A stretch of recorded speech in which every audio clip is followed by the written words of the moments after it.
de projecteur sur l'Afrique qui bouge à travers les innovations et les expériences qui font bouger les lignes. Une occasion de réfléchir aussi sur la marche de l'Afrique avec notre invité, c'est l'heure d'Initiative Africa. Bienvenue à toutes et à tous, voici le sommaire de votre magazine. Le dialogue entre la France, l'Afrique et sa diaspora n'a plus aucun secret pour lui. Sylvain était le premier diplomate français à occuper la fonction d'envoyé spécial du président Emmanuel Macron pour la diplomatie publique en Afrique. Un rôle exigeant d'échanges, d'explications mutuelles avec la société civile, rendu particulièrement délicat depuis la crise au Mali, le pays où il est né. La diplomatie peut-elle vraiment faire avancer la paix et l'entente entre les peuples? Réponse avec notre invité du jour. Ce que je peux simplement vous dire, et pour l'avoir constaté à travers les centaines et centaines de personnes que j'ai rencontrées en France comme en Afrique, c'est que le dialogue est toujours positif et qu'il était absolument nécessaire. Les adolescents gabonais se passionnent pour le football, mais le rêve peut mal tourner, gare aux faux recruteurs de clubs européens. Si je viens te parler d'une expérience amère durant cette période de ma carrière, comme je dis, c'est la fois où je me suis fait arnaquer, voilà, juste l'année qui précédait mon voyage à l'étranger. Parvenir à faire triompher la paix dans un pays en guerre civile n'est pas impossible, c'est ce que pense Zara Langui, la présidente de la plateforme Femmes Libyennes pour la paix.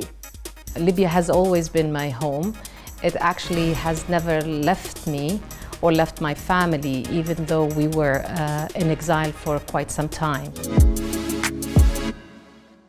En Afrique, des milliers de jeunes joueurs de football rêvent de Cristiano Ronaldo, de Lionel Messi ou encore de Pierre-Emerick Aubameyang. Autant de joueurs qui ont fait carrière en Europe. C'est ainsi que des adolescents gabonais, mal informés, attirés par de vagues promesses de contrats lucratifs dans des clubs européens, sont devenus une proie facile pour de faux recruteurs de sportifs. Mais une lente prise de conscience commence à se dessiner, comme l'a constaté notre correspondant au Gabon, Jean Rovis Dabani.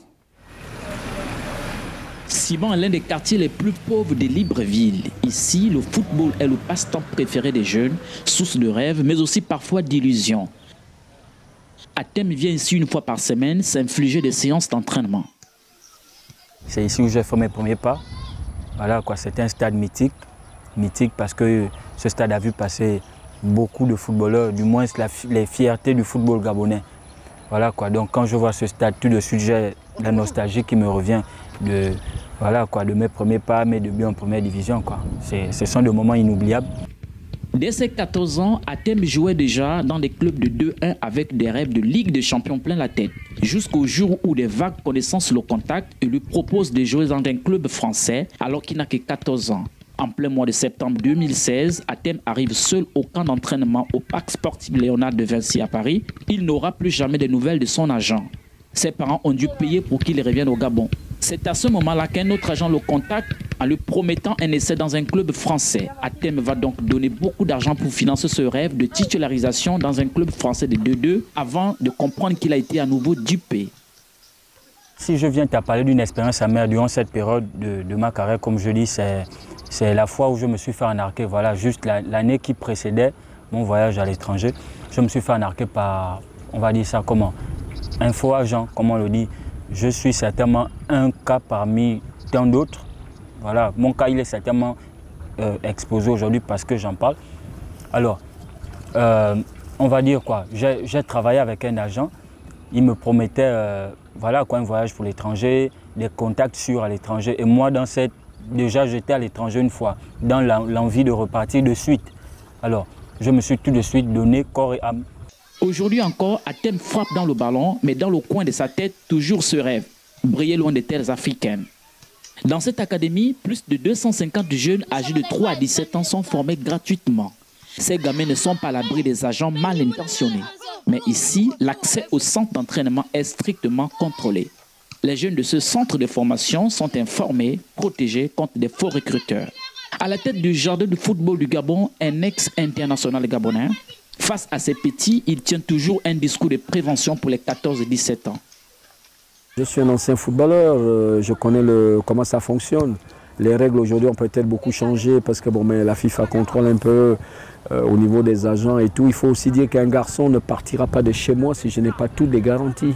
Ce n'est pas financière, mais c'est surtout la structure. Je pense que moi-même, je suis encore capable de payer un billet d'avion pour aller voir dans quelles conditions le garçon va être. Je serai à cheval là-dessus parce que mes garçons, la même façon je les suis au Gabon ici, c'est la même façon je vais les suivre au niveau international. Donc il sera vraiment difficile qu'un de mes garçons parte du Gabon que je n'ai pas de garantie, quoi. Au niveau international, la FIFA a bien édicté un règlement interdisant le transfert d'un mineur à l'étranger si les conditions d'éducation et de logement ne sont pas optimales.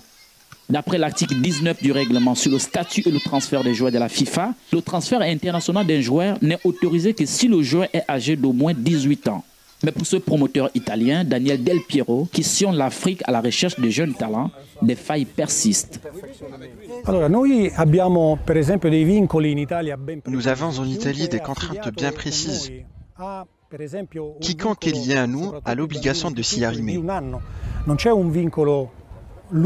Évidemment, il existe également ce même genre de personnage en Italie appelé agent qui, là aussi, propose aux enfants des rêves sans jamais obtenir quelque chose.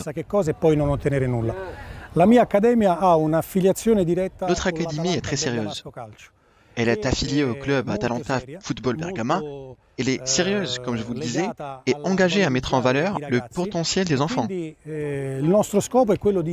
Notre but est donc d'empêcher qu'il y ait des fausses expériences pour tous, parce que nous serons justement un pont entre le Gabon et l'Italie afin de gérer au mieux le futur des talents qui pourront éventuellement jouer au niveau international.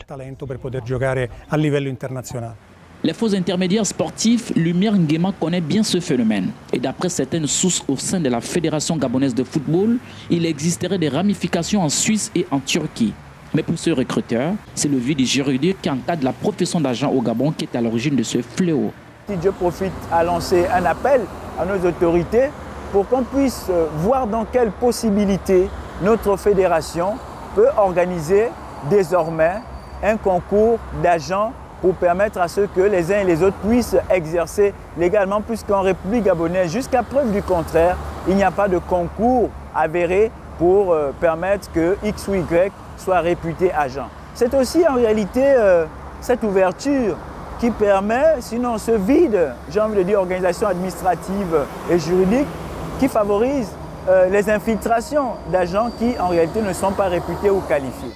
Aujourd'hui âgé de 22 ans, Atem fonde bien des espoirs de jouer un jour dans le club de ses rêves et ainsi briller comme de nombreux footballeurs africains dans les grands championnats internationaux. Comment enrichir la relation entre la France et l'Afrique? C'est la mission quotidienne de notre invité Sylvain Ité. Ce diplomate français chevronné parcourt le continent, mais aussi la France, à la rencontre des sociétés civiles africaines, mais aussi de la diaspora. Ces rencontres l'ont persuadé que les échanges mutuels, la coopération et le renforcement des liens économiques sont la clé du futur d'une relation franco-africaine parfois fragilisée. Il a expliqué à Laurent Soustras comment il envisageait cette stratégie après le retrait de la force Barkhane du Mali.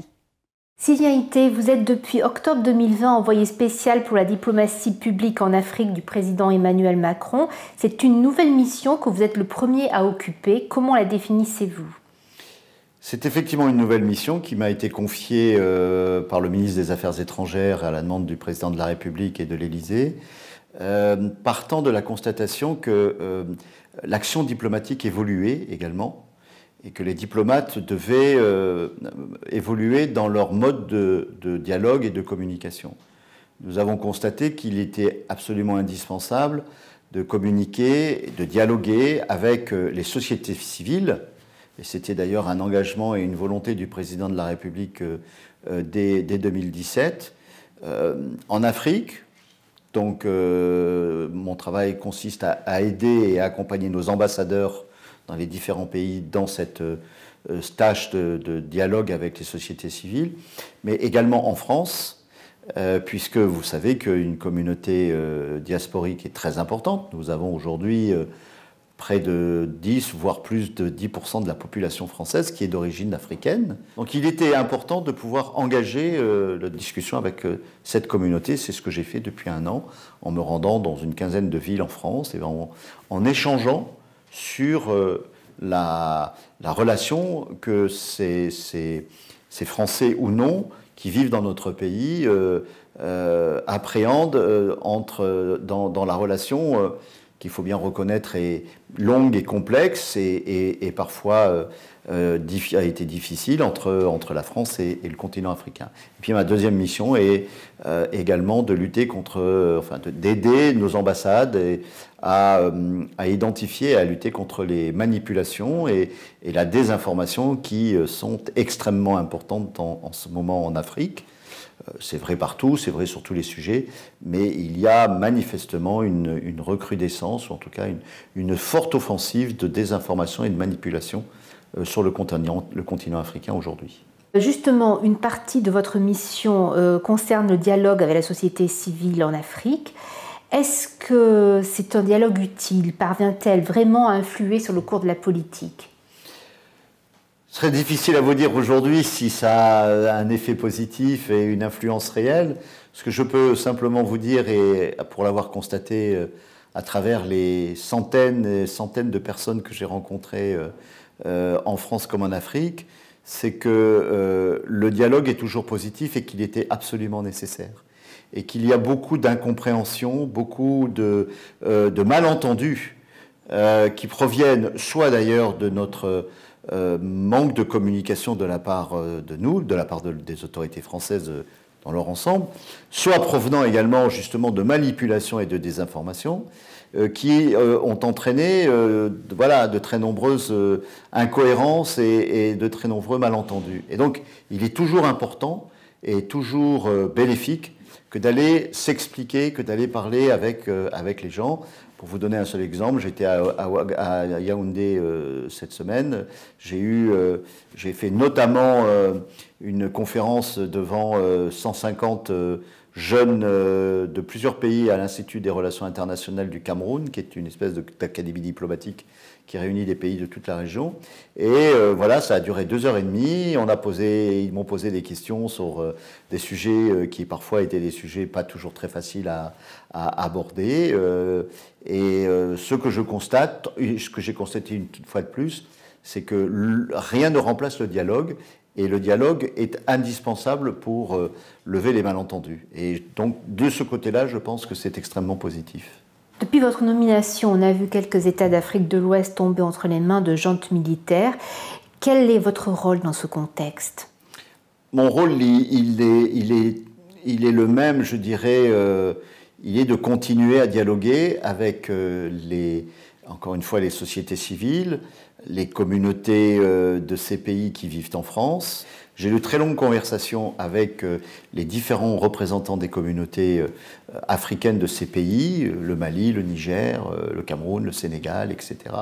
Et c'est l'occasion et la possibilité pour moi, justement, d'abord d'expliquer la position de la France vis-à-vis de ces situations politiques diverses et d'écouter également et d'entendre ce qu'ils ont à dire ou ce qu'ils ont à nous dire, à nous reprocher le cas échéant sur ce qui concerne les positions de la France.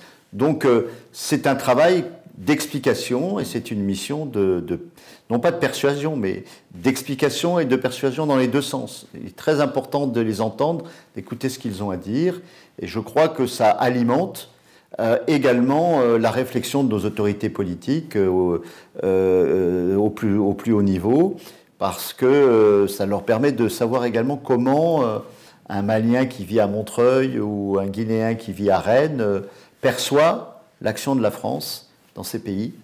Et d'ailleurs, il est d'autant plus important de parler avec ces personnes, c'est qu'elles-mêmes gardent souvent de contacts très étroits avec leur famille, leur village. Et donc ce qui se dit ici est extrêmement important pour l'opinion publique qui se fait sur place également.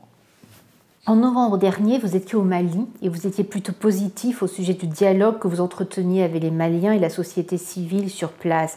Depuis, la force Barkhane a été retirée. Comment la France peut-elle malgré tout continuer à développer et enrichir sa relation avec le Mali ? Le Mali est un pays qui a des relations avec la France depuis très longtemps. Je rappelle encore que la communauté malienne de France est sans doute la plus importante d'Afrique subsaharienne. On compte au minimum 400 000 Maliens vivant en France, soit de nationalité malienne, soit binationaux. Donc ce lien est, je dirais, essentiel et ne se détruira pas à travers quelques vicissitudes de l'histoire que nous vivons aujourd'hui.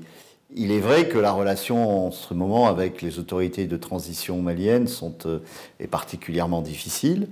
Je pense que la société malienne est une société la société civile est une société extrêmement résiliente, forte. Le Mali est un grand pays, un grand peuple qui a une histoire séculaire. L'Empire d'Ogon, l'Empire du Mali, était un des États les plus puissants d'Afrique. Ils ont un sentiment nationaliste et national extrêmement fort et personne ne pourrait les en blâmer. Je pense que l'histoire nous donnera raison. En tout cas, les accusations qui sont portées aujourd'hui contre la France nous les considérons comme au minimum injustes, infondées, parfois mensongères. Et nous laissons le temps, comme disait notre ancien président de la République bien connu, François Mitterrand, laissons le temps au temps. Et je pense que de toute façon, cette relation spécifique et historique avec le Mali ne se détruira pas du jour au lendemain, ne serait-ce que parce que les intérêts également des deux pays sont liés. Et que la communauté malienne de France qui vit ici n'a pas du tout l'intention de changer ses habitudes et qu'elle représente aujourd'hui pas loin par ses envois financiers, près de 7% du produit intérieur brut du Mali. Donc je crois qu'il faudra que les uns et les autres gardent raison et puis laissons le temps faire son œuvre et puis nous ferons un bilan de tout ça un peu plus tard. Bienvenue pour la deuxième partie de notre émission. Comment prévenir et combattre l'extrémisme dans un pays en proie à la guerre civile? La question demeure d'actualité en Libye, où deux gouvernements rivaux se disputent le pouvoir. À la tête de la plateforme Femmes libyennes pour la paix, Zahra Langui participe activement au processus de paix en prônant la médiation et le dialogue. Les efforts de paix et de sécurité seraient-ils plus durables lorsque les femmes sont des partenaires à part entière dans la prévention des conflits violents? C'est ce que nous avions essayé de comprendre en rencontrant Zahra Langui au Caire. Écoutons-la.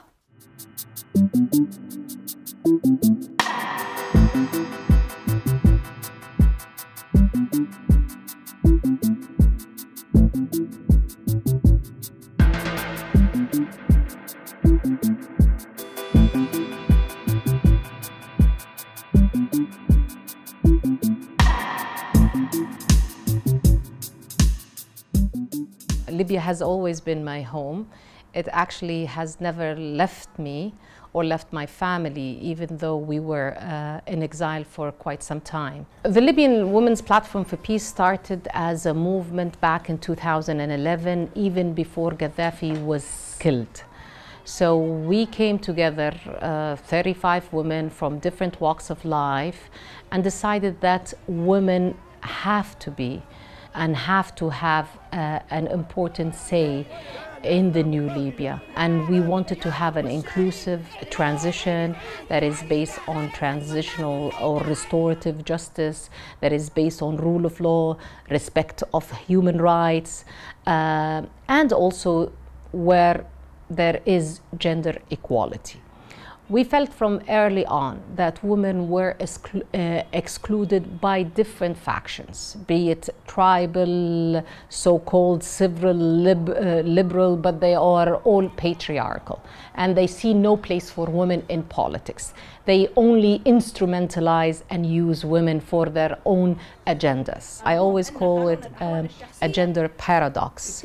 We see women were at the forefront of the revolution and these uprisings, yet at the same time there was and still continues a systematic political violence against women. So there have been serious violations of women's rights in Libya during this transition by warlords, by militias, and now by mercenaries. So what we needed to do is to address the issue of militarization, of armed groups. how to disarm them, how to integrate them back into the society, and definitely how to address issues of violent extremism. I think Libya needs two things. It needs a resetting of all its institutions, because at the moment we have more of a kleptocracy, institutionalized corruption, and lack of legitimacy of its state institutions. And we can only do that through elections. We need to have a peace process that is people-centered, that brings the social and economic rights of Libyan people at the center of the table of negotiations. It's in order to have a meaningful and sustainable peace process in Libya, the process needs to be inclusive, not inclusive only of Libyan stakeholders, but also of regional and international stakeholders.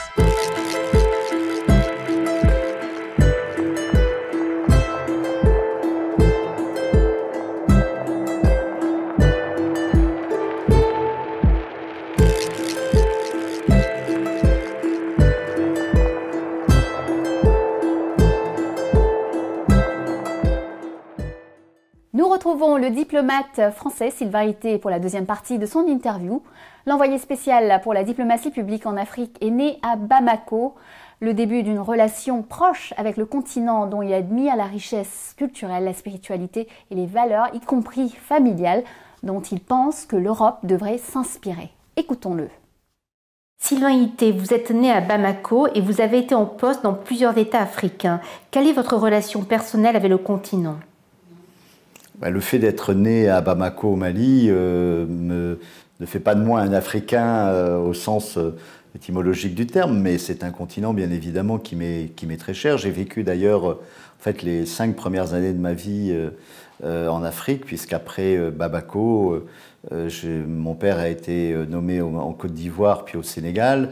Donc, ce qui fait qu'en fait, ma toute petite enfance, jusqu'à l'âge de 5 ans, 6 ans, s'est passée en Afrique. Et j'ai été en poste effectivement comme ambassadeur en Angola, comme ministre conseiller au Cameroun, comme chef de cabinet du ministre de la Coopération. Et au Cameroun, mon dernier fils est né. J'ai un fils également né à Yaoundé. Donc voilà, l'Afrique pour moi, ce n'est pas qu'un terrain d'exercice diplomatique, c'est quelque chose qui fait partie de ma vie, tout simplement.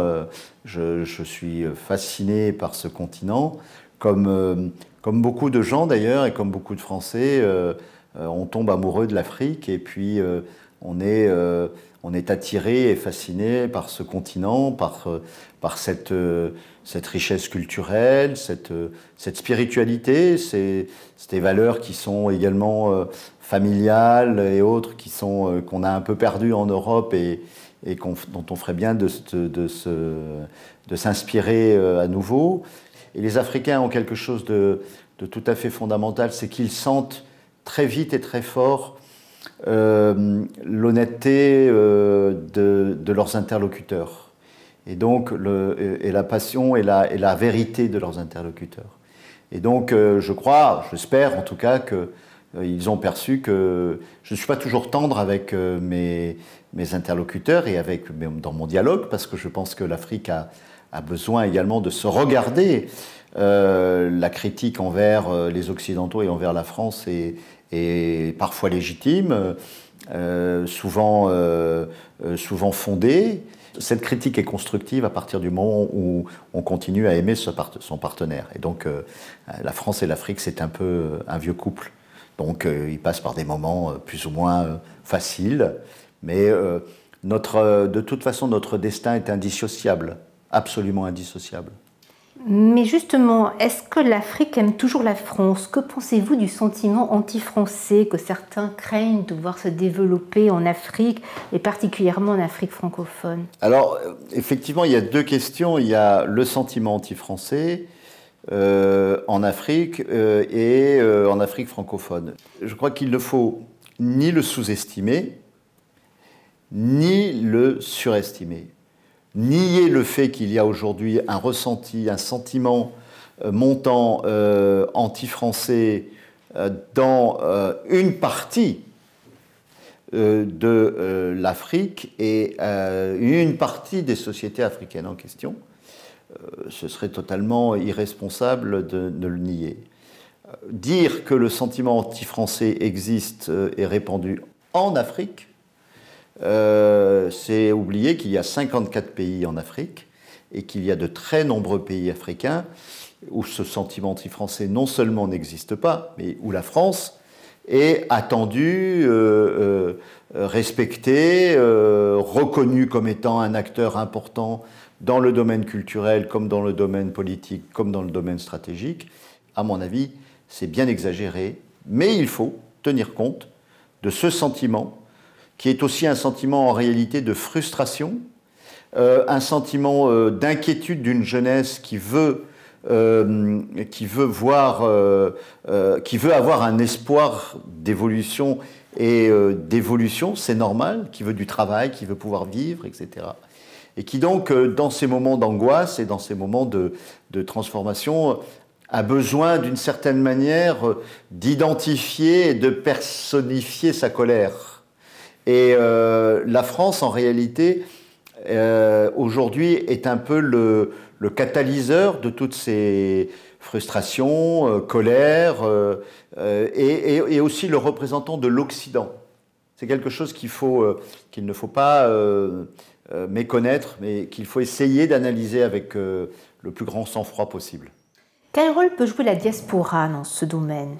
Alors, elle joue, à mon sens, un rôle tout à fait essentiel, parce que la diaspora, dans son immense majorité, ce sont des gens qui sont encore une fois attachés à leur double appartenance, à leur appartenance africaine et à leur appartenance à la France. Ils sont français et aussi autre chose. Et donc, ces jeunes-là sont pétris de leurs deux mondes, de leurs deux cultures, et ils sont véritablement animés de cette volonté de pouvoir jouer un rôle justement de pont entre la France, l'Europe et l'Afrique. Et donc ils sont en réalité une chance pour la France. Mais moi je suis aussi convaincu que l'Afrique en fait a aussi une part de France en elle. Et donc d'où la difficulté de la relation et d'où l'importance justement de parler aux diasporas et de les amener à être un acteur essentiel dans tous les domaines, culturels, économiques, politiques, social, de la France en Afrique. Vous avez aujourd'hui plus de 25 députés français d'origine africaine subsaharienne, qui sont d'origine sénégalaise, rwandaise, etc., et qui témoignent en réalité de cette créolisation de notre pays en réalité. Ça ne nous enlève rien, et je pense que ça nous ajoute plutôt, et que ça fait en fait de la France un pays qui a un énorme avantage sur les autres, grâce à cette diaspora qui est une force motrice, pour autant qu'on veuille bien la considérer et lui donner les moyens de jouer ce rôle de force motrice. Voilà, Initiative Africa, c'est fini pour aujourd'hui. Vous pouvez retrouver l'interview de Sylvain Ité ainsi que nos émissions sur notre site internet africaonair.com et bien sûr également sur tous nos réseaux sociaux. N'hésitez pas à liker, partager, commenter avec le hashtag Initiative Africa. Et n'oubliez pas, la semaine prochaine, même chaîne, même heure, je vous donne rendez-vous avec Business Africa. Bonne semaine à tous.